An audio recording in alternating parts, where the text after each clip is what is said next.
জি, আলম রাজমিস্ত্রি আপনি মানে ২৪ কি যেন ২৪ নির্বাচনের আগে মনে হয় আমাদের সাথে যুক্ত হয়েছিলেন ২-১ বার।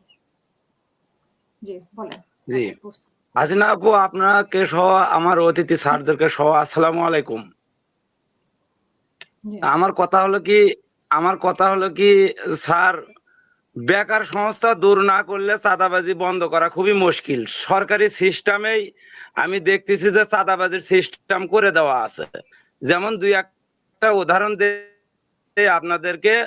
সেটা হলো কি, আমি দেখলাম যে জমিনের খারিজ করা হাফ শতক যে কয় টাকা ১১৭০ টাকা দিয়ে থুছে, আপনার এক দাগে ১০ বিঘা থাকলেও ১১৭০ টাকা দিয়ে থুছে, কিন্তু ওখানে তো সিন্ডিকেট করে থুছে ৭,০০০ কি ৮,০০০ টাকা ওখানে আপনার দিতে হবে। ওটা একটা সিন্ডিকেট করে থুছে, আপনার পিডব্লিউডি বলেন আর এলজিডি বলেন, সরকারি টেন্ডার হয় ওখান থেকে নাকি আপনার অফিস ১-২% ৫% পাওয়া যায়। তো ওগুলো তো মনে করেন যে ওই সিস্টেম করে রাখছে যে এখান থেকে এত পার্সেন্ট ওনারা মানে চাঁদা সিস্টেম খাবে, পাওয়ার এরকম এরকম আর কি। আর আর যাদের কাজ নাই, যাদের আপনার যে যে বেকারদের রাজনীতি করাই তো নিষেধ। তার কারণ ওরা তো বেকার, ওরা তো চাঁদাবাজি করবে। যার কর্ম নাই তার রাজনীতিও নাই।